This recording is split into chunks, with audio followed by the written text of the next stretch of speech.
মামুন ভাই চলেন এখানে ডাব খাই। এই পিচ্ছি, তোর ডাব কি মিষ্টি হবে? আর ডাবগুলা দেখেও তো তেমন ভালো মনে হইতাছে না। বল, ডাব কি মিষ্টি হবে? কি বলেন আঙ্কেল, ডাবগুলো আজকে গাছ থেকে পেড়ে আনছি। ডাবগুলো অনেক ফ্রেশ, 100% মিষ্টি হবে। কি বলিস, ডাব অনেক মিষ্টি হবে? আচ্ছা ঠিক আছে, আমি 2টা ডাব নিয়ে গেলাম। এই ধরো তো খায়রুল।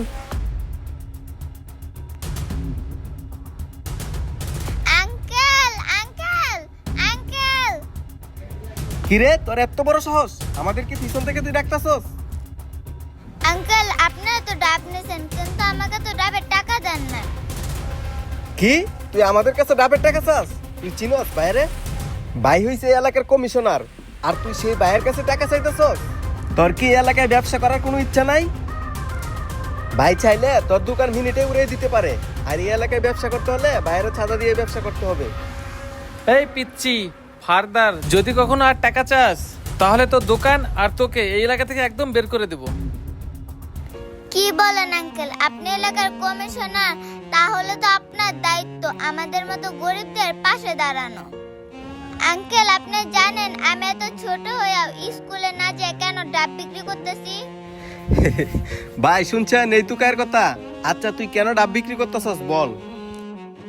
তাহলে শুনেন আঙ্কেল, এখানে যে ডাবের দোকানটা দেখতেছেন না, এখানে আমার বাবা ডাব বিক্রি করতো।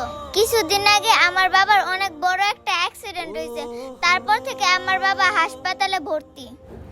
তারপর আমি আমার অনেক আত্মীয় স্বজনদের কাছে গেছি, অনেক লোকের কাছে গেছি, কিন্তু কেউ আমাকে একটা টাকা দিয়ে সাহায্য করে নাই।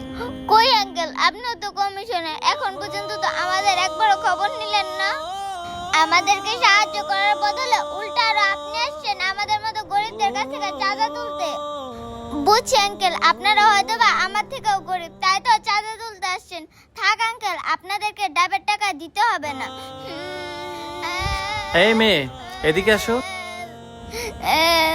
জি আঙ্কেল, আপনাদেরকে আরো চাঁদা লাগবে? না মামুনি, আমাদের আর চাঁদা লাগবে না। তোমার কথা শুনে সত্যি আমার অনেক খারাপ লাগতেছে।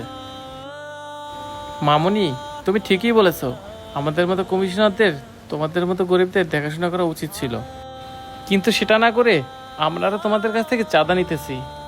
আচ্ছা মামুনি, তুমি বলো তোমার বাবা কোন মেডিকেলে ভর্তি আছে? তোমার বাবা সুস্থ না হওয়া পর্যন্ত যত টাকা লাগে সব আমরা বহন করব। সত্যি বলতেছেন আঙ্কেল, আপনারা আমার বাবার চিকিৎসার সবগুলো টাকা দিবেন?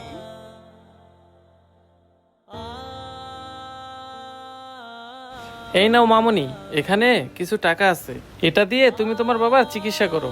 আমি কালকে এসে তোমাকে আরো অনেক টাকা দিয়ে যাব। আচ্ছা ঠিক আছে আঙ্কেল, আপনাকে অনেক ধন্যবাদ। আচ্ছা তুমি তাহলে থাকো, আমি এখন আসি। আচ্ছা ঠিক আছে আঙ্কেল। আসুন, আমরা গরিবদের উপর অত্যাচার না করে তাদের পাশে দাঁড়াই, আর আমাদের এই পৃথিবীটা অনেক সুন্দর করে সাজাই।